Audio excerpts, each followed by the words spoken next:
with one of my oldest friends in the world, Drew Nieporent, which it only took me 40 years to learn how to say your name. I used to say Drew Nieporent.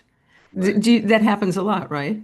And, oh, the name is totally, bastardized every time. T tell us where the name came from. I love that story. Well, I mean, my father, was born in Paris, but his mother and father were Polish, and there's a small village in Poland. It's kind of my last name. It's spelled, I think, Neporte, Nieporent, or something like that. I've never been there, but so I know. I mean, my grandmother was the quintessential Polish Jewish grandmother. I mean, she looks Mhm. so. We were definitely Polish, but like today, I was at the dentist, and it was near Pierpont, and it's always something that is crazy, and And pronounce. but you never all the years you never corrected me. Do Well, you do I do hate it when you? well, I hate it when people correct people about their name. I've seen that a lot with people. You know, Uh-huh. it's weird. It's like I just let whatever you want to call me. It's okay. It's like I Well, don't you're mind. really great, but that's one of your many, many gifts is Yeah, that I'm easy about you don't embarrass people. that. Yeah, I know. You make people feel good, which Thank you. is, I think, the secret to your success is you make people happy. I believe For that. those of you who don't know, Drew Nieporent wrote a book called I'm Not Trying to Be Difficult, which is not about him. Tell us this title. Well, I Why? mean, like I had come up with a totally different title that Which you're my not going to tell us, which I I'm not going to hate. tell it tonight, but it'll come out eventually, But my daughter initially was like, "That's a terrible title." I was like, I had kept this title to myself for years, and then my wife said, "Oh yeah, it's terrible," and I was like, "You're kidding me!" And then the people at Grand Central Publishing Mhm. didn't like it either, so I said, "Well, then you guys come up with something." So there was a litany of things, and they came up with this one, and I was like, what the hell is that? I'm not difficult. I mean, you can't possibly open 40 restaurants and be difficult. But You're complex. yeah, there are difficult things in my life. But here's what it comes down to, Vic. The chefs, they're difficult. Mhm. The chefs think I was being difficult, but I wasn't trying to be difficult. But they were the difficult ones. However, I'm not trying to be difficult. Well, I yeah, think but when you read the book, it sort of comes out that there's some difficulties there because I'm there always are, but a there are aspects to your personality that are you like myself, so I understand it. You're a total control freak. little bit, yeah. Yeah, I Well, mean, when it comes to food, yes, not but everything. when it comes to the order of things and what things should look, I mean, you know how to give talented people free rein. You know how to let them go. That's right. That's And you respect people's talent, which is a huge talent of yours. But you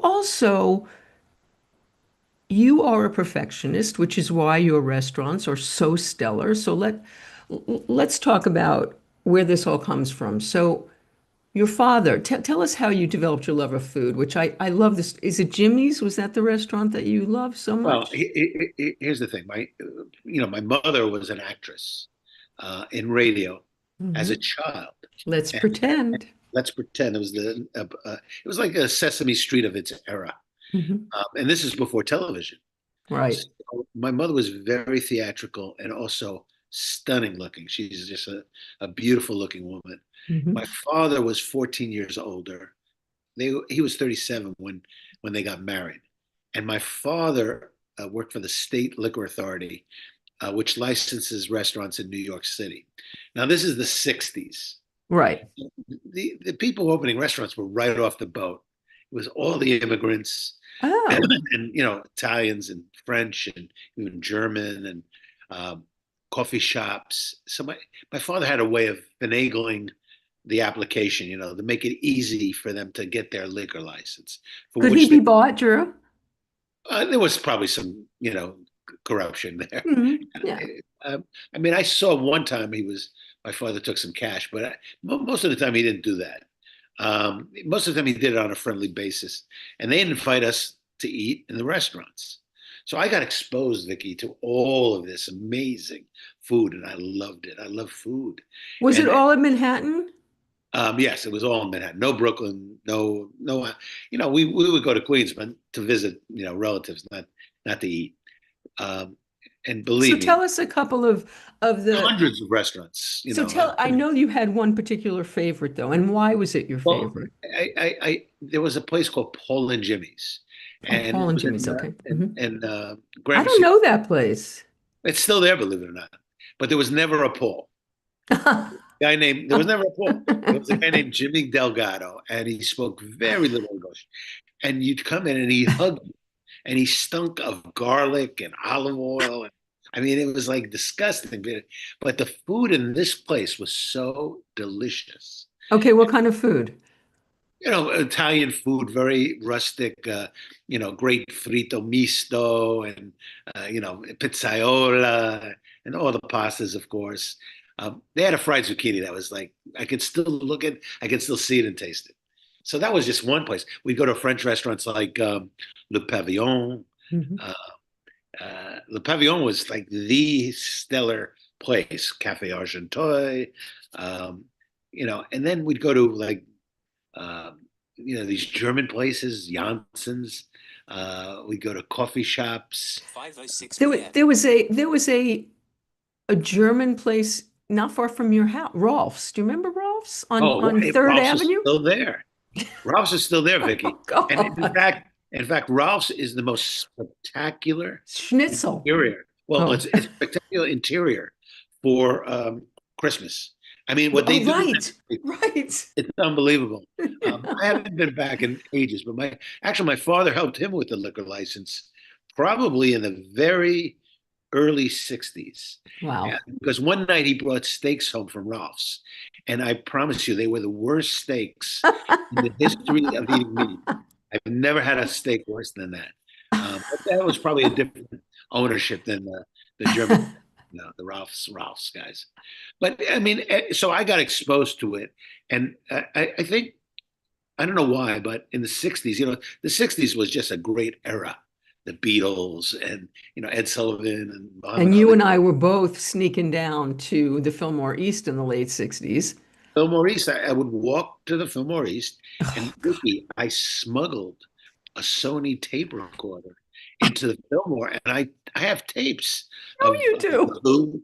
Oh, I have tapes of the Who. I have tapes of um, Steve Miller, Neil Young. You know what was Have you fun? ever gone back and listened to them? They're right over there. I'm in my And you living have room. a way to listen to them? Of course, they were on cassette tapes. They used to tell us that the cassettes were going to wear out. But there's one great story when Elton John was the second bill to Leon Russell, and Oh my God. he'd just come to America. It was Hmm. 1970, and Bill Graham comes out there and he goes, "I'd like to welcome a new talent to our shores, Mr. Elton John." And Elton John comes out there, and it was unbelievable. It was like watching something. It was like I guess what Elvis was like, maybe. But I tape it, right? Now, this is Well, interesting. how did you get away with this? I would Well, it come was in with very the dark in there. well, yeah, but it was a beautiful theater. Oh, yeah. I would have like a work, like a little suitcase, and I'd have the tape recorder in there, and I'd put it on my lap, and like hide the microphone because bootlegging was actually people were against that, and you couldn't tape concerts. They wouldn't allow you to tape concerts. But what was interesting was this: Bill Graham died in a helicopter crash Mhm. coming from a concert in San Francisco.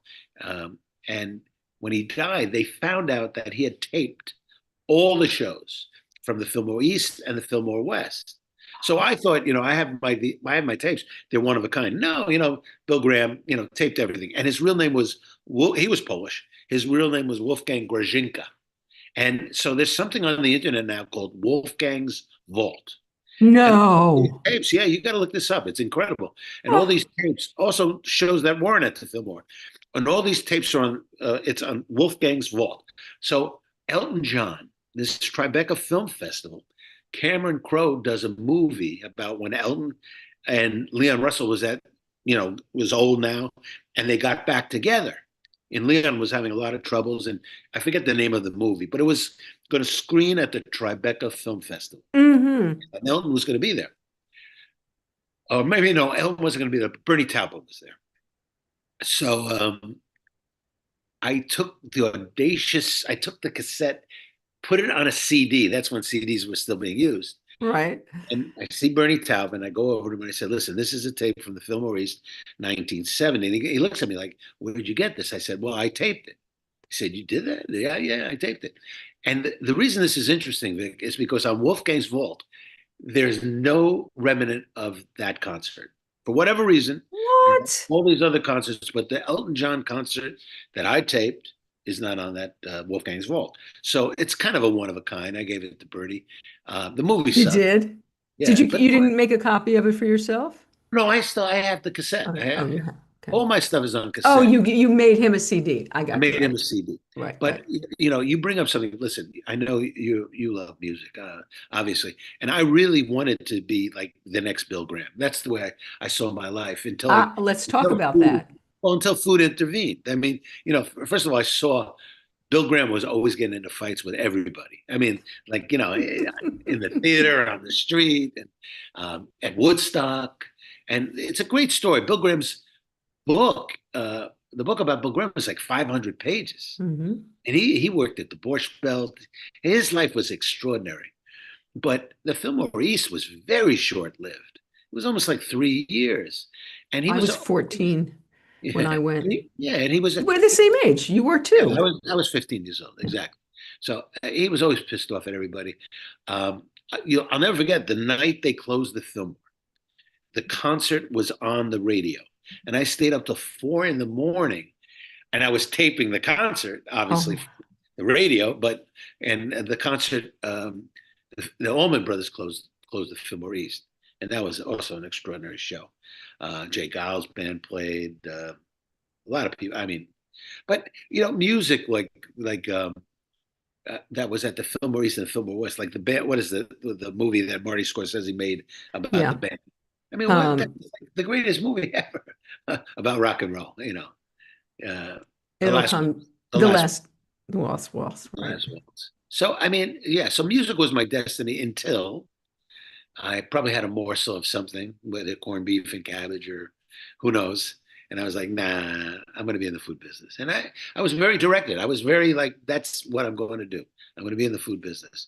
And this is a good story. This is a very good. It's not in the book, or maybe it's in the book. But my mother comes home one day and she goes, Willie Weisberg's mother said there's a hotel school at Cornell because I wanted to go to a cooking school. I wanted to go to a chef school in Okay, London. wait, before you tell us the Cornell story, how the hell did you, in the book, you talk about not being a great student. How the hell did you go to Stuyvesant? How the hell did you go to Cornell? How Well, did you get that? I have street smarts. I, Uh, I, I have an older brother, my older brother Tracy.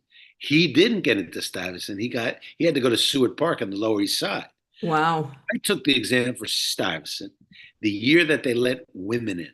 It was an all boys school, I remember, so they and that we're the actually same age. yeah, and they let less of us in Men, right. that year. So I obviously passed the exam. But when I was at Stuyvesant, But wasn't it, was it just the exam? Didn't you have to have the grades to go with it? no. I mean, No? not out of junior high, no.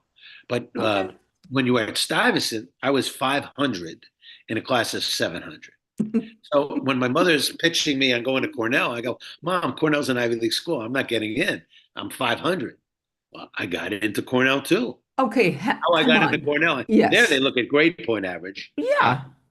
but an SAT What was score, yours? it's like 89 or something like that. So they're not good. So how'd You you do know, it? I think Did you have to write a letter? Did you have to like write a mission statement or something? honestly, I don't remember. What I do remember is this. I applied to only state universities like Albany, Purchase, Brockport, Hmm. but those applications were $5 to apply to those schools. Cornell was $20, and I swear to you, my father was pissed off at me. Like, what do you? It costs $20. I said, Dad, so what? He says, well, they have some state-funded schools. Like Cornell, the tuition was $5,000. To my father, that was like the most money in God's green earth. But at Cornell, they have human ecology, agriculture are 1,500 tuition because they're state funded uh, Interesting. entities in the college. So anyway, my father said, well, maybe you can take courses in the state. When I got in, it was like I have no idea how I got in, other than my first day at Cornell, they had a little like a reception for the students. And that guy is from Bahamas, and that guy is from Savannah, Georgia, and that guy is from Arizona, and that guy is from Greece, and that guy, everyone was from someplace else. But nobody was from New York. I was like the only guy from New York. And let's put it this way. If I went to the State School of Albany, guess what? I'm going to school with everyone from New York State. And if I go to Purchase, everyone from New York State. But now, and this was really the education at Cornell, was everyone was from someplace that I'd never Do you been. think that's because they, Geographic distribution. They wanted people, they wanted diversity. Wow, what a dirty word in this day and age, but wow. diversity, wow, but I had a great education. I was a shitty student. I was a terrible student at Cornell. Got terrible grades. In fact, I was a TA, teaching assistant for a Mm. cooking course, and the guy who taught the course died. And they had just instituted like you had to be an A student to be a TA or something like that. And my grades were not A. So the guy in charge of the department called me and he goes, "Listen, I don't care what your grades are. You got to help me with this course because this guy just died." So I mean, I've dodged a lot of bullets in my life, but I'm not very smart. I'm like Gavin Newsom, I I love Gavin Newsom. yeah. But okay, so you're oh, okay.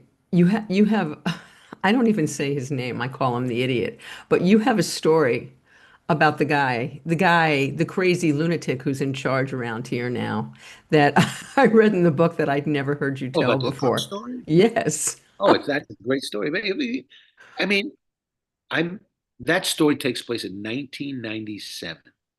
Okay. When And he was everywhere, right? He was right, in every club, he was in every restaurant, he was everywhere. right, but the story I tell in the book literally defines the way he is now.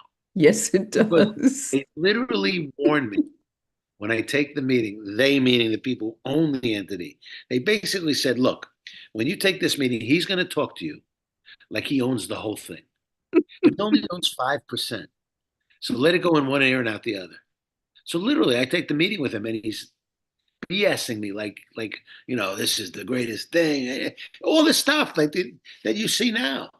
And this is 1997, 20, what is that, 29 years ago?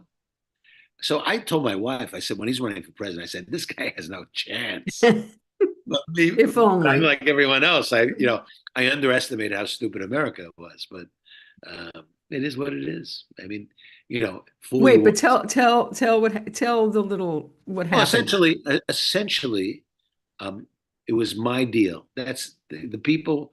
It was a restaurant. Well, it was a restaurant designed by Philip Johnson, who was a great architect, but it was going to be in the Trump Hotel on the West Side. And at the end of the day, Trump is just very transactional. So he calls me in and he's telling me not, I have no chance for this.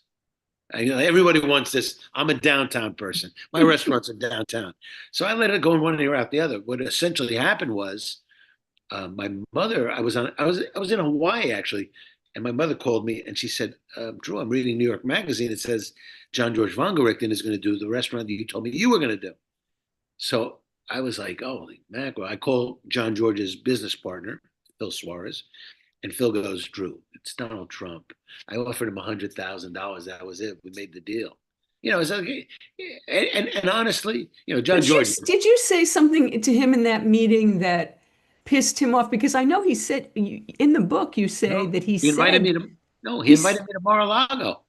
but And I went. I thought he said to you, you're a downtown guy, take him back downtown. And he told the Well, no, driver no. to His driver, Matt Calamari, who's still with him, I think, Mhm. or maybe not as president, but he was like, take him downtown to my 40 Wall Street property. Like he still was trying to sell me, like, you can do something with me, but downtown. I mean, it's ludicrous. Um, no, but he invited me to Mar-a-Lago, and it was I was not married to, and now I am. We went and we saw Oh, Beverly Hills. We saw you Beverly. went? Oh yeah. I Well, I didn't know actually knew the this. chef. I knew the chef at Mar-a-Lago also because that's a long story too. But the chef was Czechoslovakian, and Trump was married to Ivanka, Ivana. who was Czechoslovakian. So, and that's a whole long story. But look, the leopard doesn't change its spots. Trump is the same person, and what's going on even now. I mean, every day there's something new. But Mhm. if you watch, what's the guy? He was the press secretary for 2 weeks. Um, his name will come to me, but he's on Instagram almost every day, and he has Trump totally figured out. And it's like, if you listen to what he says, everything is going to be. This is not going to end well for Trump. Trust me. I mean, we're in a bad moment. Everybody's been saying that for years. The man is Teflon. Nothing has stuck to Um, him. Nothing. He gets away with everything. yeah, up till now, you're right, but you watch. I hope you're right. I sleep at night and pray you're We all right. do. All We right, all do. let's We get live back on to good you. work. By the way, I want to tell everybody out there, this book, I'm not trying to be difficult. Okay, Drew is a New York restaurateur but he's had restaurants all over the world. Yes. And what's what I was telling Drew before we went live, I didn't want to read this book because it says with Jamie Feldmar, and I'm like, oh, there's a In lot big of letters. writers here. And it says it in big letters. He gives her a lot of credit right Yeah. here. And I thought, oh, I wanted to read Drew's book. I didn't want to read Jamie's book. And I've read enough celebrity tomes to know that they're usually crap and they don't sound anything like the person. I've known Drew for 48 years, and every word of this book I could hear him tell. I could hear his voice. I could hear him say every single word. So tell us how you did this with her because you're in New York. She was out here. How did Right. you guys do this book?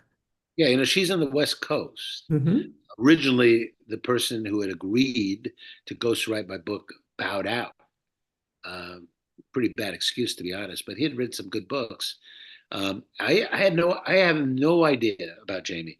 It was totally blind faith, except that she wrote the Don Angie cookbook. Don Angie is kind of a cool Italian restaurant in New York. I Um, went there thanks to you. oh, okay, great. Yeah. And Hmm. yeah, they're very nice people. And I called them, and they were like effusive about Jamie. And I Hmm. met Jamie, and Jamie, when you meet her, she's very strong and tough, and take no prisoners kind of thing. Which Sean I Spicer, is that who you're talking about? Sean Spicer. That somebody said that was the former press secretary in the first administration. No, no, no, No. no. We hate Sean Spicer. That Scaramucci. can't. Scaramucci. Scaramucci. Scaramucci. The mooch. Okay. The mooch. Okay, I'm sorry. I just And saw by it the here. way, the mooch is a brilliant guy about a lot of things. But anyway, so Jamie came to New York, and we Hmm. chatted, and literally. Well, Um, wait, before we get to Jamie, what was the impetus for writing? What made you finally, at this point in your life, decide to sit down and write a book? um, I kind of looked over my shoulder and realized that I've lived a tremendous life, a Hmm. joyous life with, you know, things that occurred in my life that nobody else, I think, could experience. Whether it was working on the cruise ships, whether it was opening Nobu, which is really the probably the most important restaurant entity of the last 30 years. Which was from your brainchild. And tell us, Drew, how many Nobus are there around the world today? 57, How 57, many? 57 Nobus, all 7. started in And De this Niro was spring. just in Rome with the Nobu and met Pope Leo, and they had an audience with the Pope. And there's Nobu hotels and everywhere. There'll be a Nobu under a manhole cover one day. But anyway, my life and how many people can say they were partners with Bill Murray, Sean Penn, Mikhail Baryshnikov, Ed Harris, Christopher Walken, Lou Diamond Phillips. Have I dropped enough names? Oh, and Robert De Niro. So I mean, like my mother was an actress, and now I'm a restaurateur, but I'm intersecting with these incredible. I mean, they were in 1990 when we opened Tribeca Grill, they were huge. Today they're like legendary. Sean Penn. I mean, But what? but also every celebrity in every walk of life, from sports figures to newscasters, all wanted to be your friend because they all wanted a table at your restaurants, right? Well, that's true. That's true too, because you and I worked together at the coolest restaurant, Maxwell's Plum, and we saw all those people All of up them. close and personal, including Donald Trump. He was at the Hmm. bar as well. Um, but Maxwell's Plum, gave me the confidence that I could do this thing on a high level. The food was delicious at Maxwell's Plum. The Wait, kitchen, okay, before we get into Maxwell's Plum itself, how yeah. did you get okay, so you went to Cornell, quickly tell the story to how you got to Maxwell's. What Okay, happened in so so between? so, so Cornell. Hmm. This is an important story. When I was at Cornell as a freshman, I was walking the corridors one day and I saw a sign. I'm looking for six waiters, six persons experienced in Russian service to sail to the following ports: Oslo, Copenhagen, Dublin, Stockholm. So I'd never, ever worked as a waiter, but I called Uwe Christensen, German student, and But wait, that, but what you did do yeah, was you worked at McDonald's, and so did I in the well, I same worked at year. McDonald's, but that wasn't training for a first class cruise liner. But that was your one food gig, right? Well, that was the not the that was the most important food gig because today, actually over the last 12 years, I do the hamburgers at Madison Square Garden. Yes, you do. Literally, when you go see, Billy Joel, who's not really performing there anymore, but he did 100 concerts. But you go to a Nick or Ranger game, my hamburger under the moniker the Daily Burger is phenomenal. And I'm not just saying that. I've been there 12 years, and now they just signed me to another 7 years. So And it's and you took away some things from McDonald's when you did that, Oh, didn't you? McDonald's was a great experience because McDonald's gave you a system, the Hmm. system how to put the food up. The beautiful, there's a trade-off. Fast food means you're going to get your food quickly. Hmm. Before then, it was like you go to a chock full of nuts and you order a hamburger, you have to wait, well, maybe 5, 10 minutes, but you Right. have to wait. At a McDonald's or any fast food place, if it's run efficiently with a system, you order, you get your food. And so when I went to Madison Square Garden, I applied the same principles. Now, as a freshman, 1974, I read this sign and I got on the first class cruise liner, MS Vista Fjord, sailing to all those beautiful places. And I did that Christmas cruises while I was a student and most summers. But one summer, I worked at a place called Maxwell's Plum. Okay, wait, before you get to Maxwell's Plum. So Yeah, when my first day at Maxwell's Plum, I had lied to get that job, and I good. didn't know how to carry a tray. I'd never worked at a real restaurant. I'd worked in the Putney Street pub in Tucson. How did you, when you got on that cruise ship, how did you fake your way through? I mean, I was Uh, terrified when I had to carry my first Okay, tray. maybe there were 60 of us, right? 60 waiters, and I Mhm. was the only person wearing a light blue shirt. So every other waiter knew I was an imposter. Number two, everyone's carrying the tray like that, right? I'm carrying Mhm. the tray like it's a cafeteria, and the kitchen is an escalator. So everyone knew I was totally inexperienced. But on these cruise ships, you have these older people from Okefenokee, wherever, and most of the Europeans or the Scandinavians, they don't speak English well. I was Hamish. They loved me. So I kept my customers, whereas after the first night, they're all trying to get another waiter because my waiter doesn't understand me, kind of thing. So I was successful on the ship, and the ship gave me tremendous education. I mean, it was, first of all, the food on the ships was amazing, and the I went like 15 different cruises. What I was going to try to And explain is, of nobody's saying anything to you when when you're wearing the wrong shirt and you're course, they carrying the said tray. the But waiters what are all about the making fun. bosses? The No, they didn't. bosses? Nah. There's a 600 seat dining room. They don't have time to worry about one. I didn't get any complaints. In other Because you words, probably gave them great service. well, I gave them, Hamish, what I thought was, listen, I'd gone to restaurants. I think I knew how to interact with customers. But the ships were tremendous. And then I do talk quite a bit about the ships in the book. The point I was going to make to you is that one summer I decided to stay in New York and I got a job at Maxwell's Plum. How'd you get it? well, the Tom Knighting, who wasn't there when you Oh started, yeah, I know him. he was the general manager, and Hmm. he was a Cornell graduate. So I Uh, think somehow I probably got the um, job through him because I would my job in the morning was to do all the liquor pulls and the wine pulls. I worked out of the wine cellar, which was stellar back then, by the way. And then I did all stewarding things and back of the house things.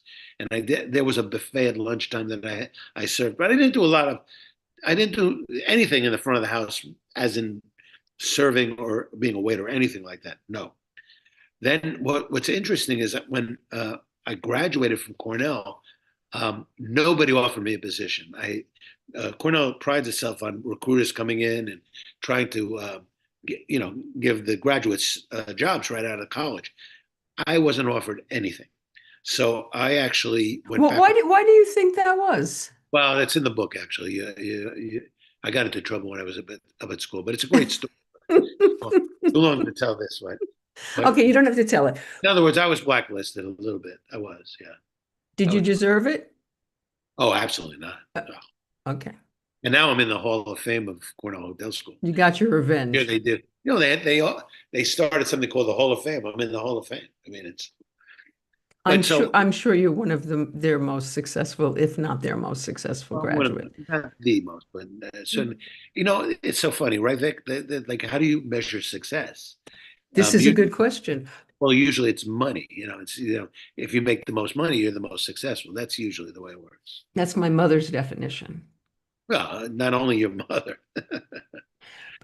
Drew, before we get to Maxwell's, you already knew you wanted to be a restaurateur, and I read in the book, and I don't know if I knew this, but you wanted to be the best, right? Being the Right, best was important to you. right, right. What you couldn't possibly envision what came to pass for you or the people that you would do business with. But what was the vision when you were thinking, I want to be a restaurateur? I want to be the best. Well, What did it? you have to understand. The book begins with Muhammad Ali, who always was, "I am the greatest." Make no mistake about that, and he backed it up. In Mhm, other words, so a lot of people say they're great at something, and they're not so great at what they say they're great at. mhm. But Ali Yeah, was like like, the idiot who runs the country. Yeah. "There you go, there you Mhm, go." That's a great example. So, but Ali backed it up, and Ali, I mean, he was an inspiration for millions of mhm. people. But there was a kinship with him that, that's carried me through my entire life. And in fact, I met him, which Yes, I is, know. yeah. So, but But what did it look like? What did success well, because as a 17, 18-year-old look like? I had seen these all the restaurateurs. I had seen the owners of these places, and you and I also saw Warner Leroy. So, in a lot of ways, I saw people that I did not want to emulate. Hmm. So I saw that people that, in fact, they had very little sechel, little education in the restaurant business, but they had money and Did you way. have a hero in the business when you were coming up? Well, yeah, there was a guy named Joe Baum who created Windows on the World, Rainbow Room. Um, he was a Cornell graduate, class of '43. And he was kind of, he had been the president of Restaurant Associates, which guess what? He themed out all these different restaurants, literally hundreds of restaurants in different places. So that was kind of my yeah, he was my hero. I would have to say that. No question Hmm. about it. And then later in life, and this was interesting, when I was out of work, he was consulting in Kansas City to the American restaurant, which was quite a nice restaurant, but it's in Kansas City. And he sends me there, and I met was a guy who ran for president, not Rhodes. What the hell's his name? Republican. In 1976, he ran. Um, and Oh, God. I met the Smothers brothers also when I was in Kansas City. But I knew I wasn't going to work in Kansas City. That just wasn't my thing. And I came back, and we're in a room together, me and Joe Baum. And he looks at me like this. He says, there's two people in this room, and one of them thinks he's Jesus Christ. And I was like, oh shit. And then he goes like this, like, Vicky, this was in better. He goes, Nieporent, we've been scratching our heads together a lot.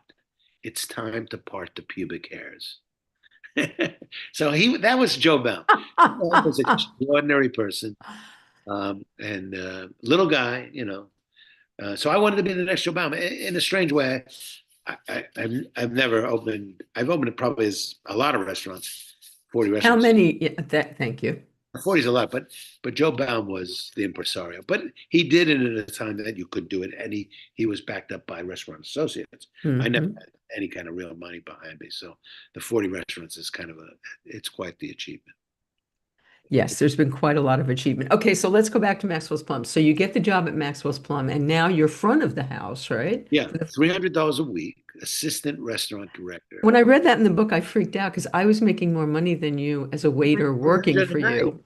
You could make 300 a night. What are you kidding me? Well, that was the great thing, you see, because people like you, I enjoyed the staff there immensely. Everybody was a character. No, I read what you wrote. You said everybody was on the take, but I was not Were. on the take. No, Not no, no. me. I meant like Van Rivlin and Yeah, but you stuff. said the waiters in the back room and all that kind of stuff. And yeah. No, no, And I'm but just going to tell everybody out there, Drew and I know each other since 1978. And yeah, I will say that every time you came back to the restaurant after you left, you sat in my section. I'm just that's going to good. say that. That's good. With your wife on one of your first dates, actually. You were exceptional restaurant. First of all, they had that Robin Hollis was the general manager, and he was totally full of you know what. And, but he was an exciting kind of guy.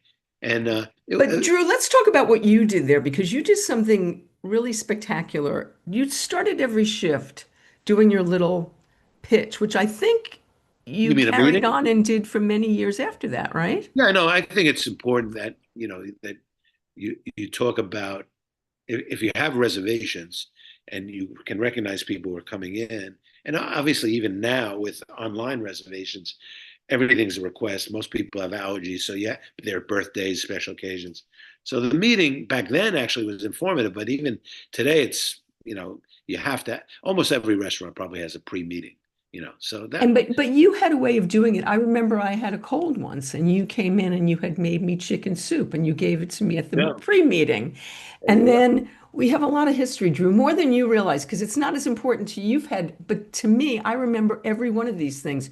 You you would do these pre-meetings and you remembered everything about everybody, and it was here. There were no computers then, right? And it was here. And I bet right now, I'm asking you on the spot, do you know what I don't eat? Garlic. Correct. You know that about everybody. You Well, I know remember that. This is one of the secrets to your success. it is. It is. I agree with that. I agree with you. Okay, so let's go back to Maxwell. So you get the gig at Maxwell's and you're a front of the house manager making 300 a week, and what happens? Well, it was a great proving grounds because it was such a busy place, and every day there was like a immense amount of problems, and so there's a lot of problem solving. What I was going to tell you is the $300 was nothing, but at the end of the night, I could sit down and have a meal. And the food was tremendous. Plus, I would Mhm. sit in various different people's stations, and so even that was an experience to see how some most people liked me, but some of them didn't like me. So they didn't like me sitting in their station or the fact that they had to serve me. And remember George? There was a Of tall course. George, but Fifi liked me, and I worked a lot on lunch shifts.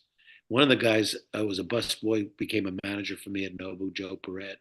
He was a wonderful guy, and You you know, took a few people from Maxwell's and brought them to well, I did. Tribeca Grill and stuff. Dino Silva had been fired by Warner Leroy because at a meeting, Warner gave his spiel at a meeting, and Dino stood up and he goes, "Mr. Leroy." He was like or a Montalban. He looked, a very handsome guy, Peruvian. He goes, "Mr. Leroy, maybe if you ask us about the family meal, which is terrible, and the condition of the locker rooms, which is terrible," and he goes on this litany, and Leroy goes to Bob Willis, who at that time was, I think, the general manager. He goes, "That fire that guy," because Leroy was like George Steinbrenner. He Well, for didn't. those who don't know, Warner Leroy's father was Mervyn Leroy, who did The Wizard of Oz. It was so describe for people who don't know Maxwell's Plum as a You restaurant, if know, you can. to me, it's an unbelievable thing. If I had another life to live, I mean, every restaurant should be as ornate and beautiful as Maxwell's Plum. Maxwell's Plum was like a three-ring circus. The bar was in the middle of space. They had what they called a cafe, but it wasn't outdoors. It was an indoor cafe, but it was with all these Tiffany lamps and tchotchkes and And it was all glass, so you kind of felt like you were yeah, outside. it was Oh. on this Mhm. corner of 64th Street and First Avenue. And then they had the back room, which Warner basically ripped off the motif from Maxime's of Paris. But that was gorgeous. And the Tiffany Illuminated, ceiling. Oh, Tiffany glass ceiling, illuminated like 500 light bulbs. And he later moved that ceiling to Russian Tea Room, where it's actually today. It's at the Russian Tea Room. and you But have the mahogany, well, you had the I have the mahogany bar. bar. I have the bar that sat in the middle of the space. I do. And Tribeca Grill lasted 35 years. So that's a pretty long run for a restaurant. But, Maxwell's Plum in 77, when I was working there, it had opened Tavern on the Green in 1976. Warner think about this, he spent $3 million to open Tavern on the Green. Today it would cost like $50 million. Right. It was the most gorgeous, that was also stunning, Gorgeous. but it was too big and it was run very poorly. So I thought I was on my way to Washington, D.C. to work in the United States Senate dining rooms. That's the job. I actually applied for this job with and it would have been a government job. Um, but I don't know how it worked out, but they wound up sending me to Tavern on the Green, paid me a little more money. Tavern on the Green was extraordinary, but it was run so poorly. So that was really where And how many people were you serving a at a thousand time? people, a thousand people. But we would serve like 900 people at Maxwell's. But at Tavern, we would do like 1,500 brunches. On Mother's Day, we did 3,000 people. And Mother's Day was Jesus. a catastrophe there. But that was a gorgeous place, but it didn't have the quality of food that Maxwell's had, though. No. It had good food. Warner would hire chefs through a headhunter. So he'd have the chef formerly of the Connaught in London. And so Daniel Dunas would come to the Tavern on the Green. This guy had all the bona fides, but he was either an alcoholic or a skirt chaser, so, and then they were stupid. They had one guy, this is a good story. He had one guy, a Swiss guy named Bert Widmer, who built an office in the middle of the kitchen, which was stupid because, it basically cut off circulation. So one day we're doing a party in the Elm Room for about 60 people. Mhm. It was a group sales party, so everyone eats the same thing. And I'm in the kitchen ready to pick up the entrees, and the meat they're slicing is blood rare. Blood. The And way I, I like it, but most people don't. well, no, this is like past rare. I like rare, but this was past rare, before rare. So I go, chef, and before I could get the words out, he goes, shut up. I know the German people. They like the meat cooked this way. Just serve the food. So we bring out 60 plates of this roast beef. And we had a captain named Jordy Dobbs, gay guy who was a wonderful guy. And like theater, he goes like this. He goes, is everything all right? And 60 plates went back to the kitchen. Literally. I always instruct my servers It's in now, the book. It's a great story. never ask, is everything all right? That's what will happen. I don't need to write. I just need to know that the customer, has certain needs, and we shouldn't be shutting the customer out. That's all. So, Drew, tell us a couple of things that you took away from Maxwell's and Tavern on the Green that you incorporated into your future restaurants, and tell us what you learned not to do Okay. from those experiences, right? Off the top of my head, and Okay. you work there. At Maxwell's Plum, the food would come up. They put a cover on the plate, Hmm. plate cover. You put it on a tray, and then you have to carry the tray out to the dining room. And downstairs. Right, and find a tray jack and all this kind of nonsense. So every single restaurant I've ever had, guess what? No trays, no plate Oh, wow, covers, that's true. none, zero. The food comes out, you take the plate, you run it. I actually innovated runners. Like when you were working, you had to take the order, Then you had to pick up your own food. Nobody helped you run the food out. So the running was an innovation that I did in all my restaurants.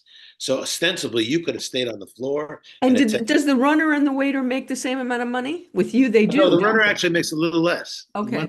The waiter has to tip out the runner.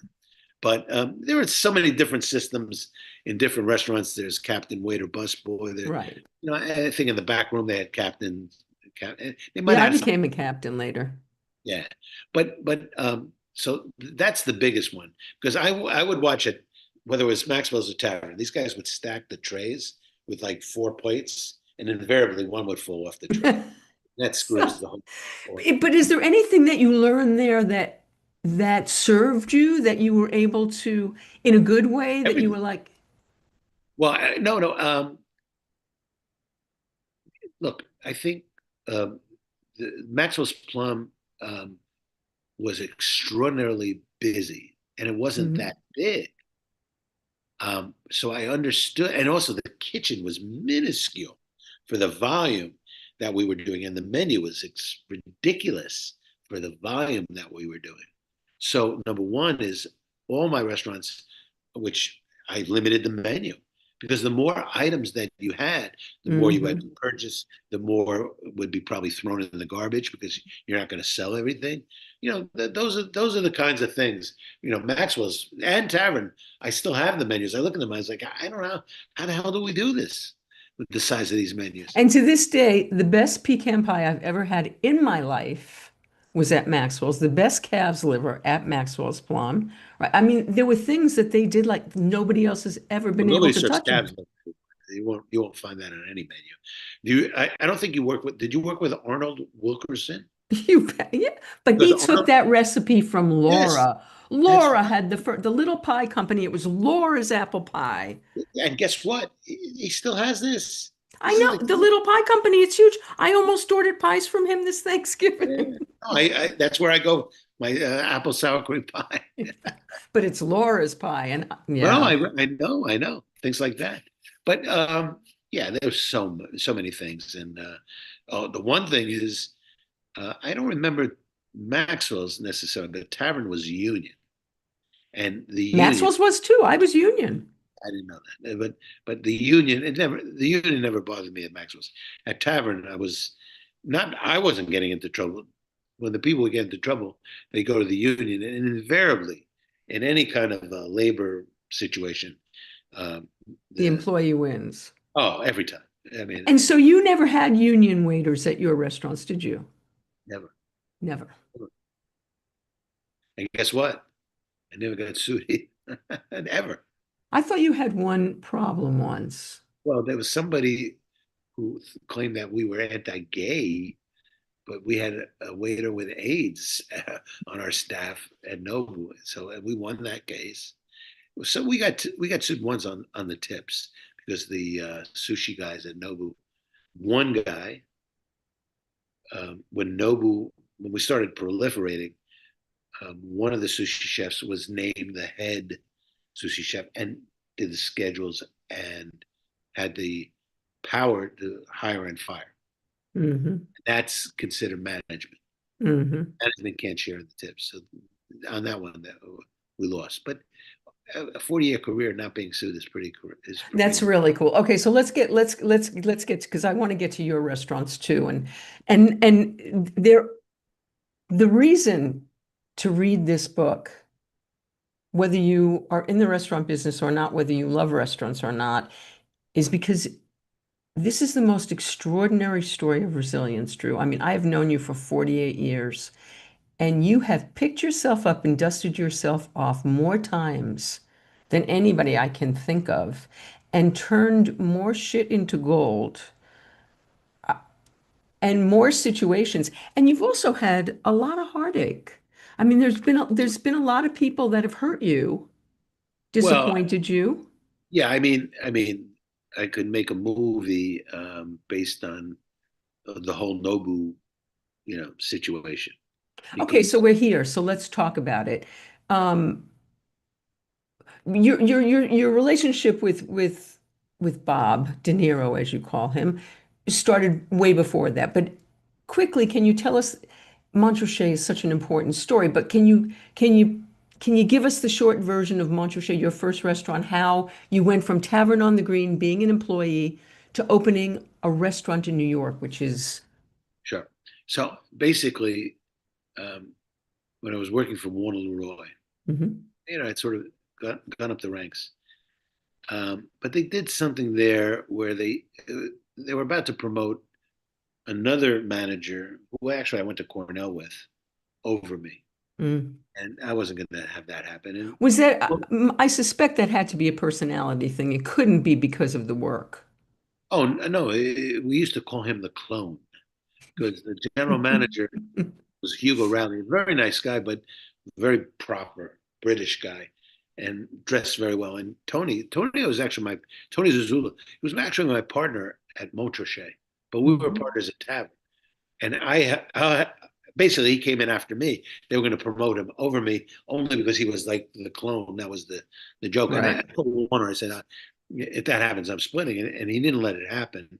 I stayed for a little bit longer, but it was time to go. And then Warner called me up. Oh, I was going to make you the general manager.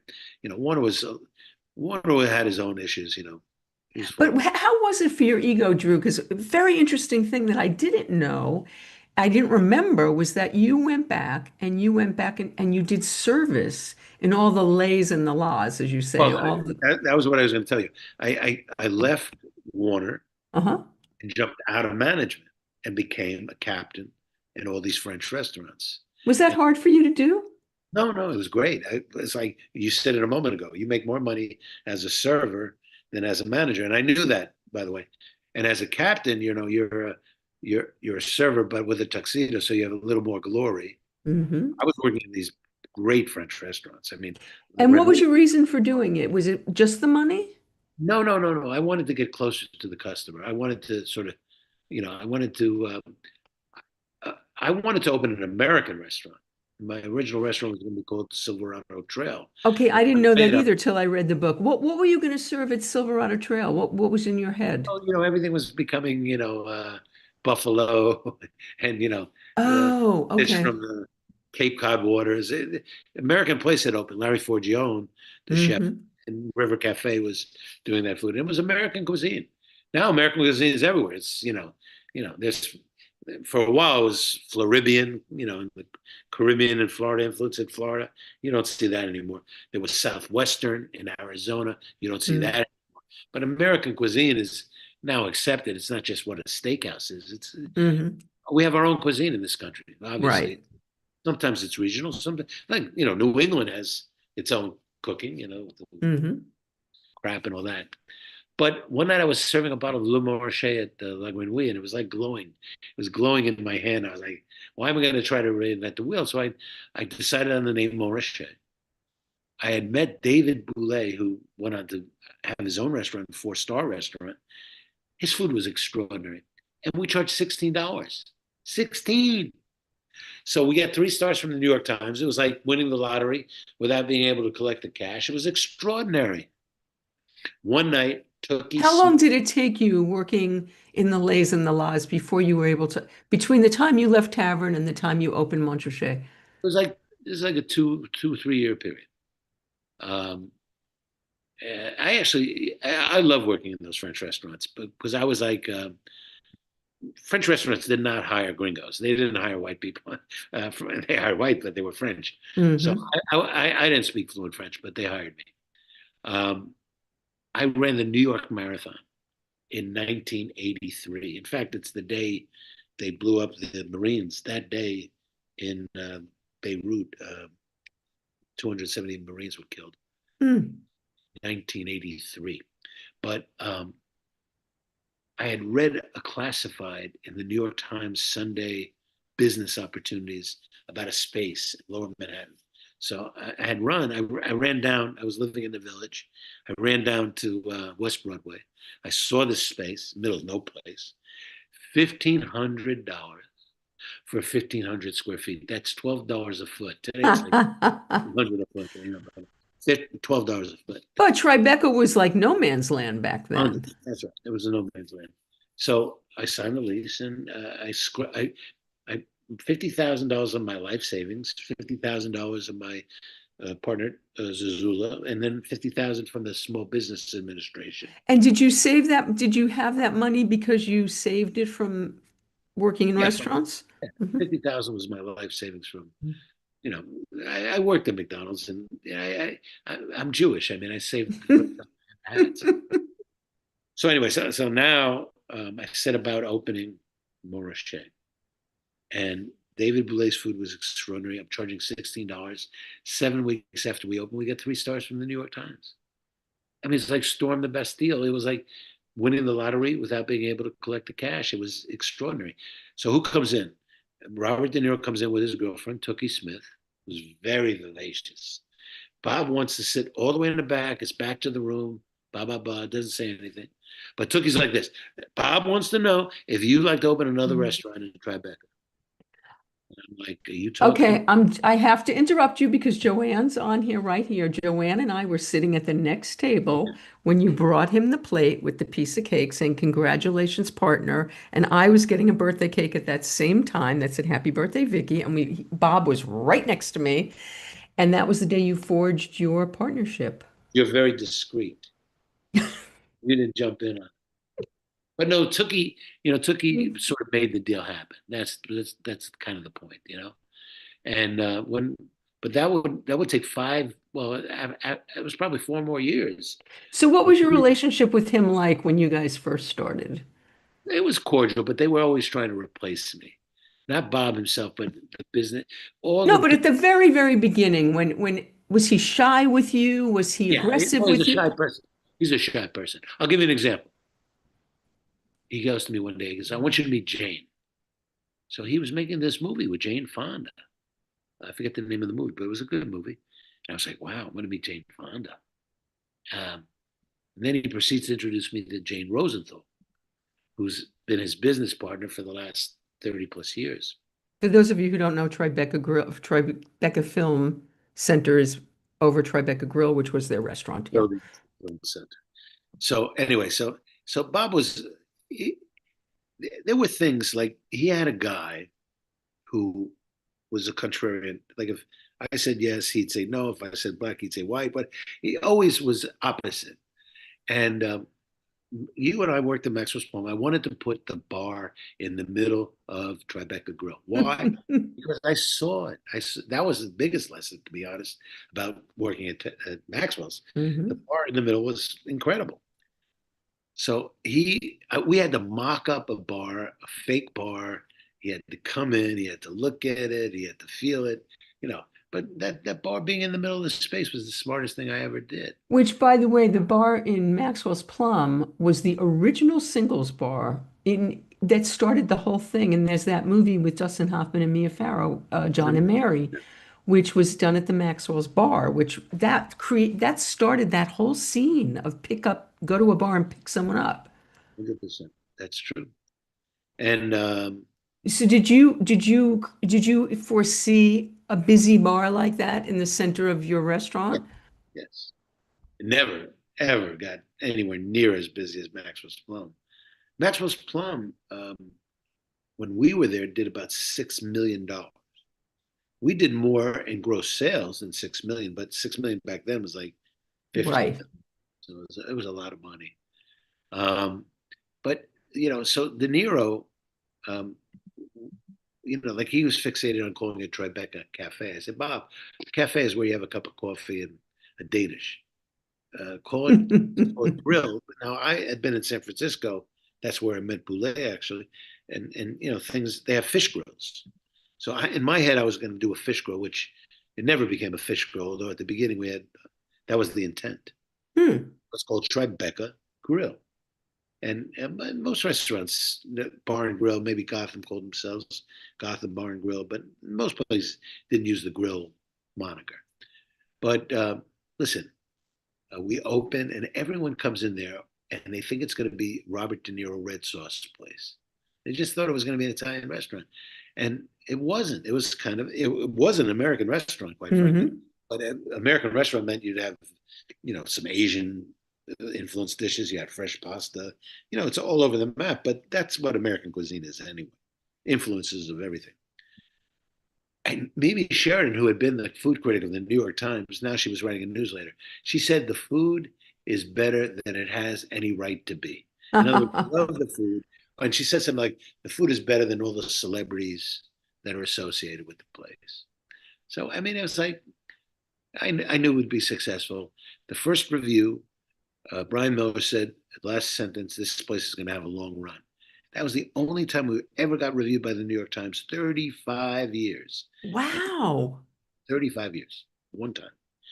And, like Montrachet had been reviewed like 5 times, always getting 3 stars. So, I mean, the incredible thing, Vic, is that, like, you and I know each other for a long period of time, and we share a lot of memories of certain places.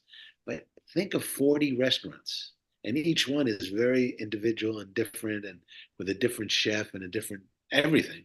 There's a whole period of your life that I didn't know anything about. Well, first of all, you got to meet so many of your heroes, and I want to talk about that. But there was a period of your life that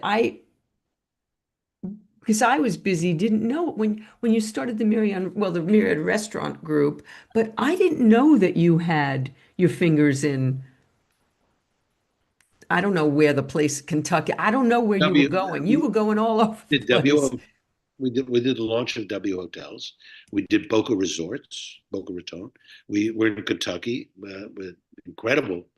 Why did I want to go to Kentucky? Kentucky Fried Chicken and Muhammad Ali. Muhammad Ali is the Louisville Lip. So and then we opened Rubicon the same year that we opened Nobu. We opened Rubicon in San Francisco with Francis Ford Coppola and Robin Williams. And Robin Williams was a mensch. He'd show up, and he was a terrific person. I mean, Wow. Coppola I know to this day, obviously. And I mean, my career has been so varied. It's so incredible. That's really the incentive to writing the book. Okay, so let's talk about some things that aren't in the book.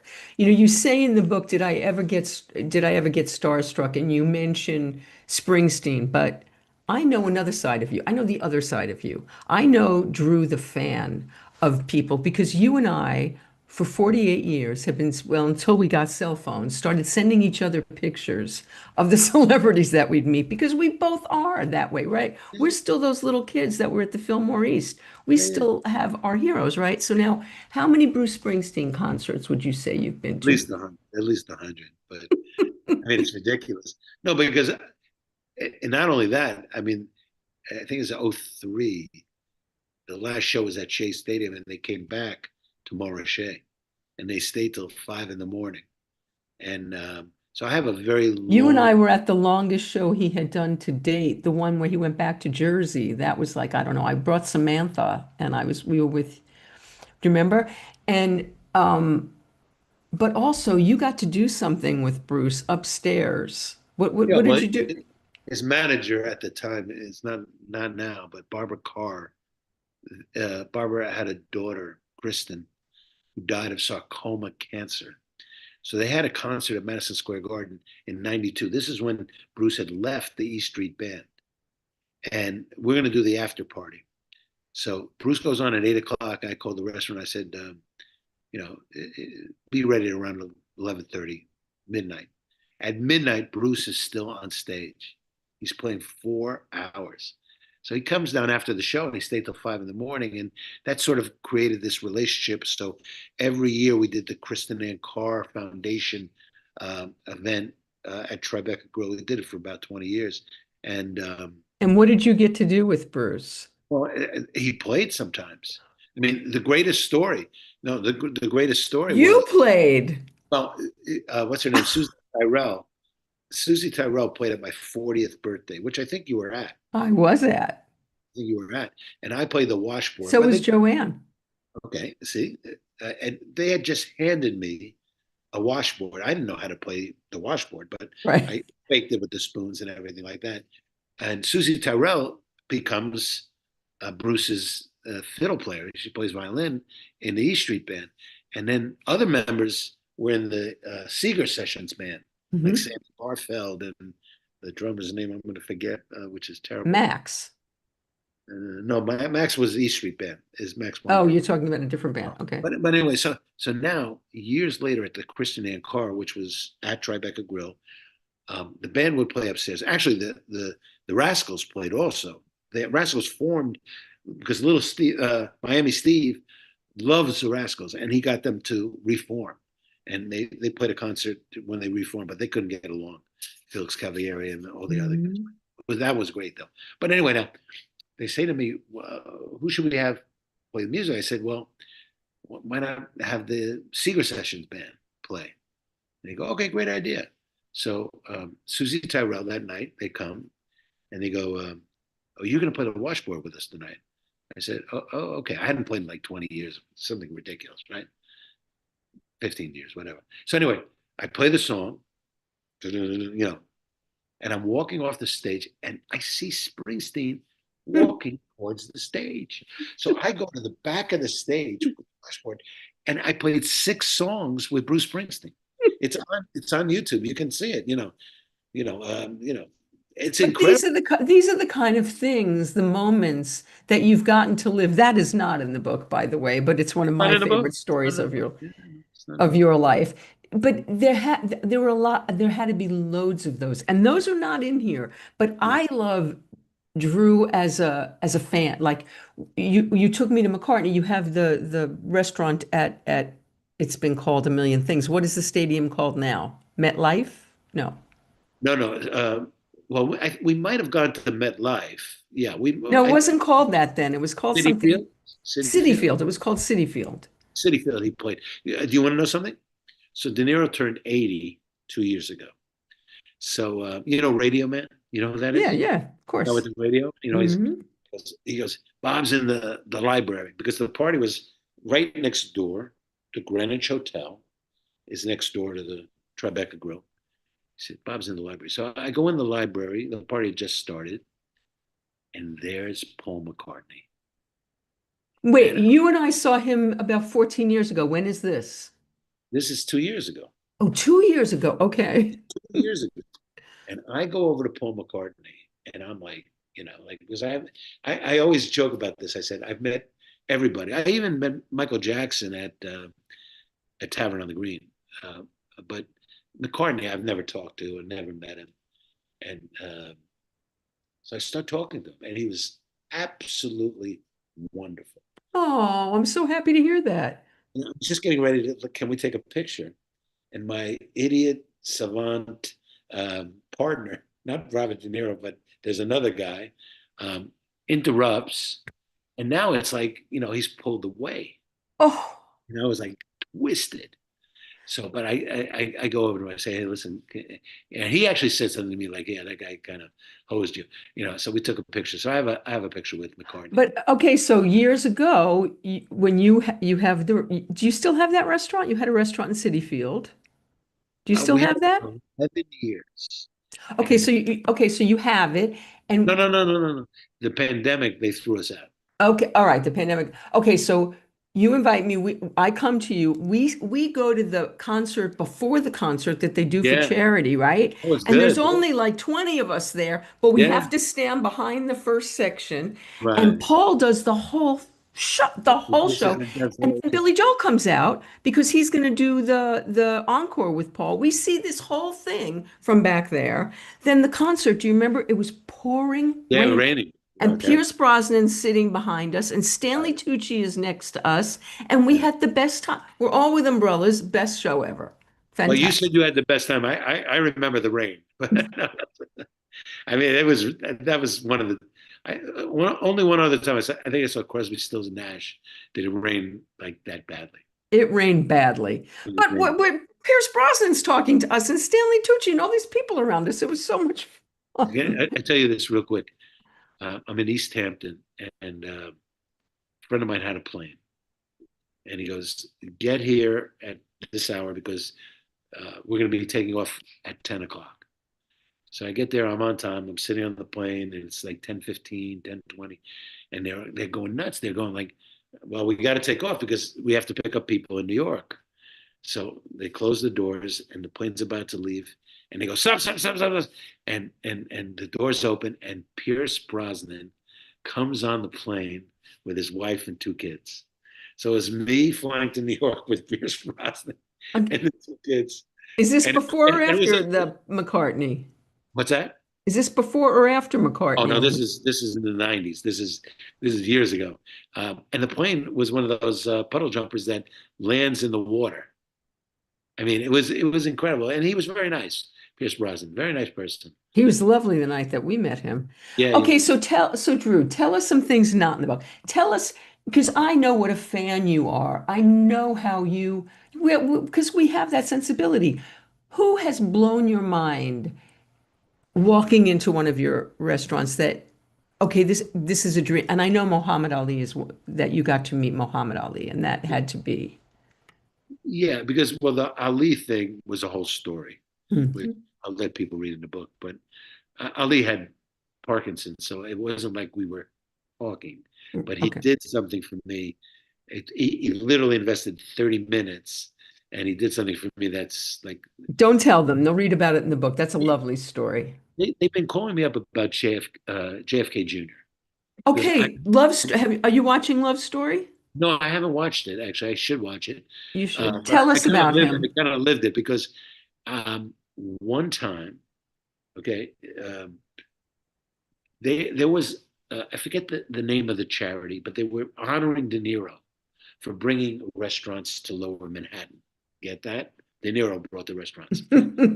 Anyway, so we go Drew did. downtown. Now we did, but we go downtown and we're at a catering place in Lafayette Street, and I'm seated right next to JFK Jr. and my wife is at another table, seated next to Carolyn Bissett. So at the end of the night, obviously we compared notes. But the thing that impressed me the most was I was watching JFK towards the end of the meal, and he got up, grabbed the waiter, and they had served asso buco, which is a Hmm. veal shank. Veal shank. And like you would never ever see asabuco served at a party ever. But that night they served asabuco, and he was telling the waiter, he goes, "Can you give me a doggy bag?" Because he literally wanted to give it to his dog. The bone of asabuco is incredible, and I have a picture with John. It's in the book. Yes, My it picture is. in the book, but this is the thing. So John lived literally uh, um, on Northmore Street, right Hmm. opposite where Morrissey is, across the street. And he lived on a floor with right opposite, uh, what's it, Burns, Ed Burns and Christy Turlington took John's apartment, but my friend lives in the other apartment on that floor. Anyway, I would see John on the street, and one day I went over and I said, John, I said, I opened a restaurant, Martha's Vineyard. And he goes, oh, he goes, fantastic. He goes, I fly a plane. I'd love to fly you to Martha's Vineyard sometime. And I was like, oh, okay, I would love to do that. So now I'm in Astor Place Haircutters. His plane has just gone down. They can't find him. And I'm thinking to myself, I mean, I'm remembering that he invited me on his, Oh my God. that was incredible. But I mean, Was he as lovely? I saw him at a vegetable stand once and he was lovely. Was he as lovely as he? first of all, he's gorgeous and Oh natural. God, gorgeous. She was, Okay, she was, tell us about Carolyn because in the I, show I really don't she's know her so person. but did Anne have an impression of her? Because in the show she's way more outgoing and vivacious, and I remember her like a Jackie type, like much more sophisticated and I, I really don't have a lot of information. hmm. I should ask my wife, but because she would, obviously we talked about it, but I don't remember too much. But she appeared to me just like she was high maintenance. Let's put it that way. Hmm. She was high Hmm. maintenance. I mean, for instance, she was late to get to the plane that day. That's why they basically got into trouble because when when they lost visibility, he wasn't not Yeah, but the instructor didn't show up. That's why they went down. His instructor was supposed he to be couldn't on fly that a plane. plane. He couldn't fly a plane where he couldn't see. I think that Yeah, well, that's true. was the problem. Okay, so tell, I would imagine not just, oh, you tell a story about Reggie Jackson in the book, and by the way, his number was 44. Reggie Jackson was my hero, baseball wise. And I just read that story, one of the last things. Who of your sports heroes, other than Muhammad, did you get to who Oh, so many things. Keith Hernandez was a very regular customer. was Derek Jeter a customer of yours? No, no, Derek Jeter, but I was supposed to, at one point, we were supposed to do a restaurant with Derek Jeter. So I conceptualized something called the Captain's Table. And it never came about. And one time um, I saw Jeter, we talked about it. But here's a great Jeter story. Okay. His last game at Yankee Stadium, and I'm sitting in the second row right behind home plate. And around the eighth inning, who comes right in front of me but Mr. and Mrs. Jeter and his wife to be, and literally in front of me. And they're winning. The Yankees were winning that game like 5-1. And suddenly the other team rallies. Now it's 5-5, goes into extra innings. And Jeter gets up in the 10th inning with runners on base, and he gets a base hit that wins the game. But here's what's important. I had my camera right underneath Derek Jeter's father's ear. And I capture him getting this base hit to win the Oh, game in his last at bat. So I have like the Zapruder film of Derek Jeter's dad watching that's Jeter. I've crazy. never, and actually, I figured by this time I would have run into Derek Jeter, but he's a little elusive. But I will. I mean, I'm friendly with a lot of these guys. Harry and I were at his 3000th hit, and we were there at that game. Well, Yeah, I was at that. that game too. That's an Were amazing. you really? I think he went 5 for 5 at that game. It It was was amazing. insane. It was It was it amazing. was three home runs, I think, right? So okay, so rock and roll, huge part. We'll always have Neil Diamond. We were the only people at Neil Diamond that weren't I standing. remember We were the saying, only people that weren't standing during that no, no, show. but I remember saying to you distinctly, and I meant this. I said, we're the most attractive people at this concert because it was the ugliest crowd I've ever seen. Oh, And you know, one time I was at the Rock and Roll Hall of Fame, and actually, you can watch this. This is on YouTube. by the way, they're buying your book as we're talking. Thank you for that. We're at the Rock and Roll Hall of Fame, and Neil Diamond, of course, is inducted. And what is he singing? Sweet Caroline. And he's in the audience, and he sees Springsteen, and he goes, "Hey, Bruce, you keep doing this, and you'll be big one day." And I mean, like it was like the bar mitzvah I never had. It's like he's going around like that, and unbelievable. John Densmore, I remember I saw afterwards, and oh my God, the Rock and Roll Hall of Fame, those concerts. I mean, well, those dinners at the Plaza were unbelievable, unbelievable. You And know, you're a huge aficionado and fan, and you go to a shit ton of concerts. I've been to a few with you. You go to so many. I mean, you are a fan. So tell me, other than Springsteen, who's come into your restaurant that is just like, okay, I've waited my whole life to meet this person, or I I'm not. I don't think they're like singular people, but I love Coldplay. I love Mumford and Sons, and everyone comes into Nobu.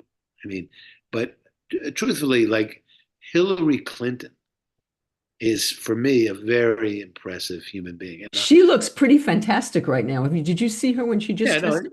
She yeah, looks for her great. age and everything, she's incredible. But she was doing she had written a book. This is quite some Mhm. time ago, and it was at the Four Seasons, which is no longer there. There's another restaurant there, but the Four Seasons was the place, and they had a podium, and I realized, like if I'm going to see her or talk with her, I better position myself near the podium. So I did, and she gave a quick speech, and I had the book, and she's ready to leave, and I go up like, and before I could even open my mouth, she goes, Drew, because I had met her once before with him, with Bill, at Jane Rosenthal's place in the Hamptons. We did some kind of a dinner charity for them. He could meet you 100 times. He's like on a line shaking hands. He always looks through you. She No. she looks right at you, and she knows you every single time. See, now I had a different experience with Bill because Oh, we you're a woman. we went to Hillary Clinton's 50th birthday party when she was running for Senate. Okay. And Bill was on the show, and Gabe wrote the material of a sketch that he did with Robert De Niro, actually. And when we were introduced to Bill at the party later, he said, "What's your name?" And he said, "Gabe Abelson." He said, "I'm going to remember that." And he said, he told him that he wrote the sketch, and he said, "Was I okay? Did I do all right?" And I know Bill to remember everybody, and to when he talked to us, we were the only people on the planet when he was talking to us. We have a picture with him. He was amazing when we talked to him. So we had a different experience. When you run into him now, he's going to look right through. No, no, that's Well, no, but I mean, now I love the guy. I mean, something's wrong with him now. He seems oh yeah, very off, right? I don't know what he's got, but something's wrong. he's 89, I think. Oh no, no, No, he's he, he's he's Trump's age. They're he's 79. 70. Yeah. I mean, I'm So, 70. What am I saying? so Drew, let's get to some just regular person stuff. When you want comfort food, what do you want to eat? Well, I love pasta, but I'm just lost 55 pounds, so I haven't had a bowl of pasta in about a year. Um, I love pizza. I love fried chicken. I love What, Chinese. do you have a favorite slice in New York? Oh no, I grew up. Pizza was a nickel. Me I've too. never met I've never met a slice I didn't like.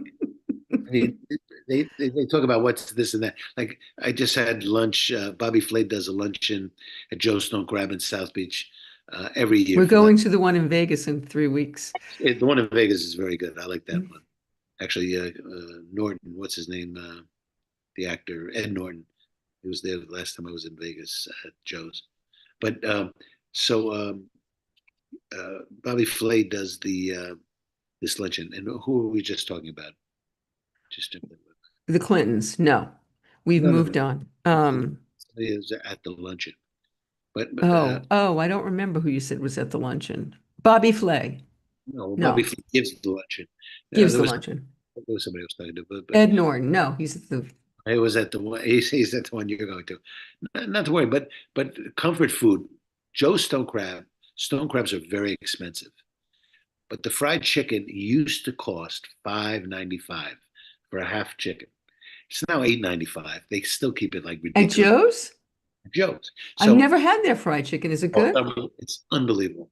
And so that's the trick. You have this luncheon at Joe's, and to defer the cost, you order the fried chicken, and it's like nothing. It doesn't cost you anything. And and the owner of Joe's, she just died, Joanne Sowitz. But Stephen, her son, went to Cornell. Also, he was like 1 or 2 years after me. But So very, if you're going to go out to dinner with Anne and you're going to go, and how long have you and Anne been married now? Oh my we're gosh. going to the Napa Valley for our anniversary, 40 years. We're going to Single Thread, which is a three Michelin star place, very good place, and we're going to Peter Michael Winery also. Fantastic. Okay, so if you're going to go out to dinner and you want something that you lean on, that you can count on, that you just like, what kind of food, like where do you go? Do you go for Chinese? Like, do you just go to the neighborhood Chinese? What do you do? You have to understand that at this stage of my wife's life, she doesn't eat meat. She doesn't eat pork. She's not vegetarian, but she's very particular. Hmm. And so there's not a whole array, and she doesn't eat the way I eat. I eat with gusto. But we live in Piermont, New York, which is right on Hmm. the Hudson River. And there's some local places that, have sort of a handful of dishes that are delicious, Italian restaurants. There's one gorgeous Greek restaurant, literally 5 minutes across the street from us, with like 300 seats right on the river. And I don't know if you like Greek food, but I like do. fish or so Okay, that's so Drew, you cook. And yeah. as a matter of fact, one of my fondest memories of our friendship all these years is you once made me a rack of lamb. And what was the wine that you served? Well, the wine I served was 1982 Chateau Margaux, Yes, you which today did. would cost about $4,000. That well, 82 is the vintage of Bordeaux. Do you know where I got that bottle? I Maxwell's. stole it from Maxwell's Plum. Of course you did. I can't tell a lie. Stole it from Maxwell's Plum. Okay, so you were But that meal was great, right? it was an unbelievable. So are you still cooking? Because I know you cook for the Yeah. family. You used to cook for the Cook tonight. family. I cook tonight. Okay, so tell us something simple that you can tell us that how to make it. Like, how do you make the best grilled cheese? You once told me on the phone how to make hollandaise sauce because I was making something. Yeah. Can you tell us a simple meal that you prepare that you can share with us that we can make? Sure. Here's what I'm going to explain. The best food is simple. Like Mhm. you don't fuss that much. I have a Weber grill, and I love swordfish on the grill, or pork chops on the grill, or Hmm. salmon on the grill. And if you make a salsa verde, which is just very simple with, parsley, olive oil, garlic, and a little lemon juice.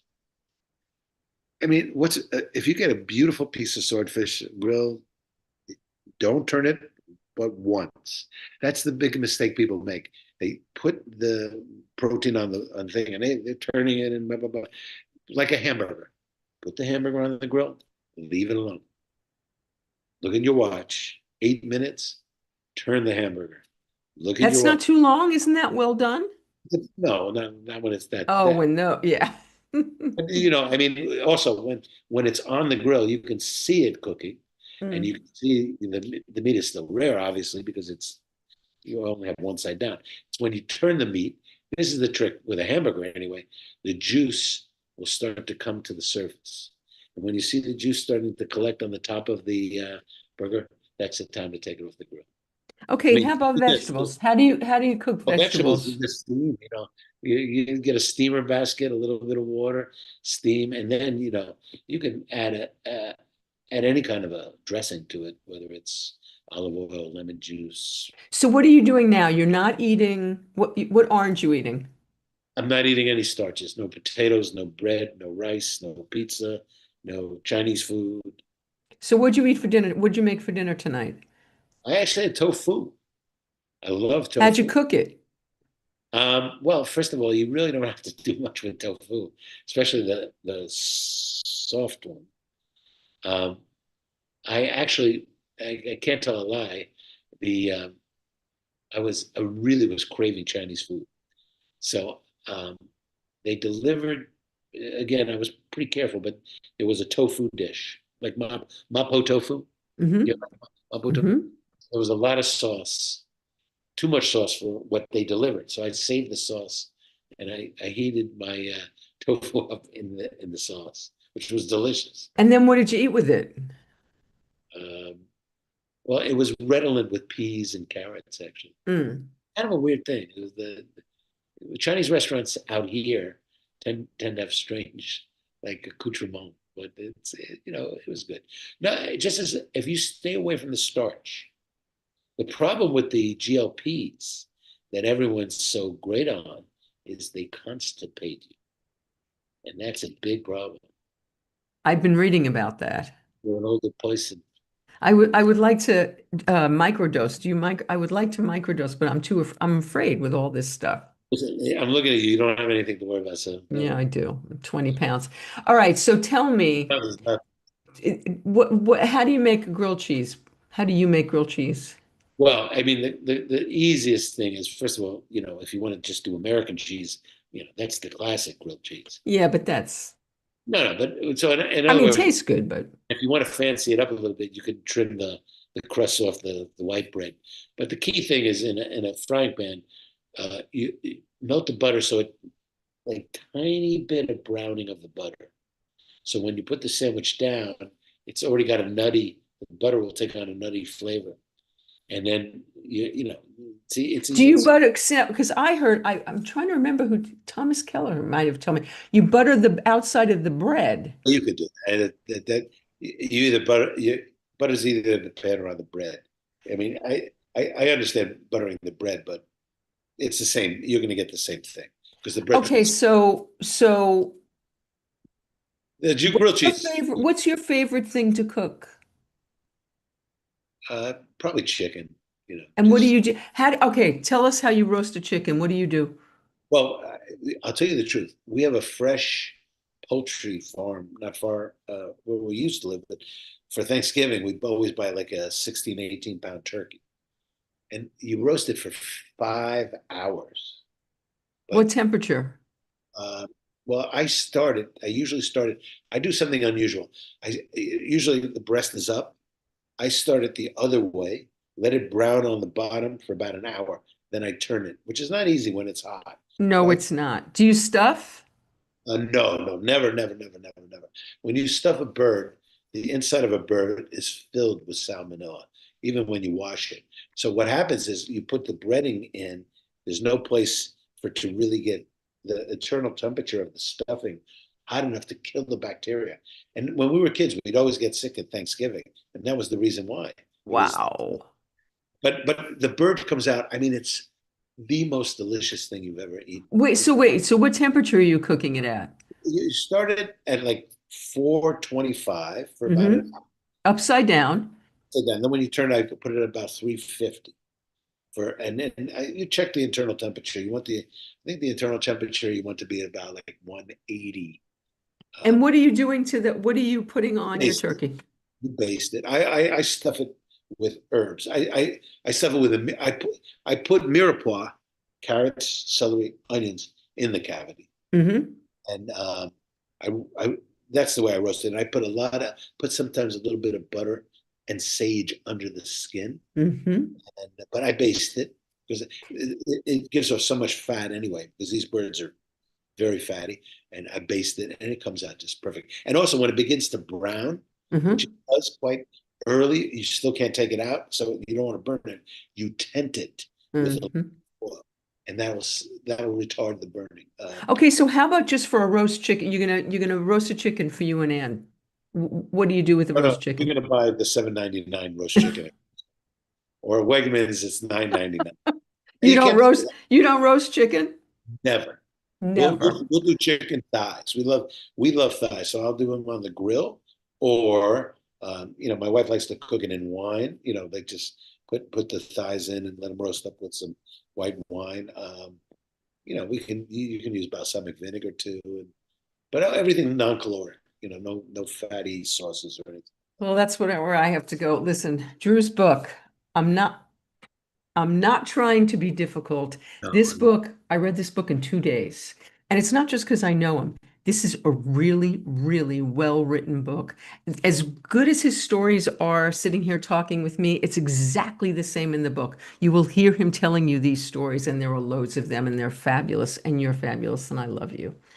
I love you, darling. And we did this. I think you told me 10 years ago. So let it not be 10 years, because I'll be under the soil in 10 years. God forbid.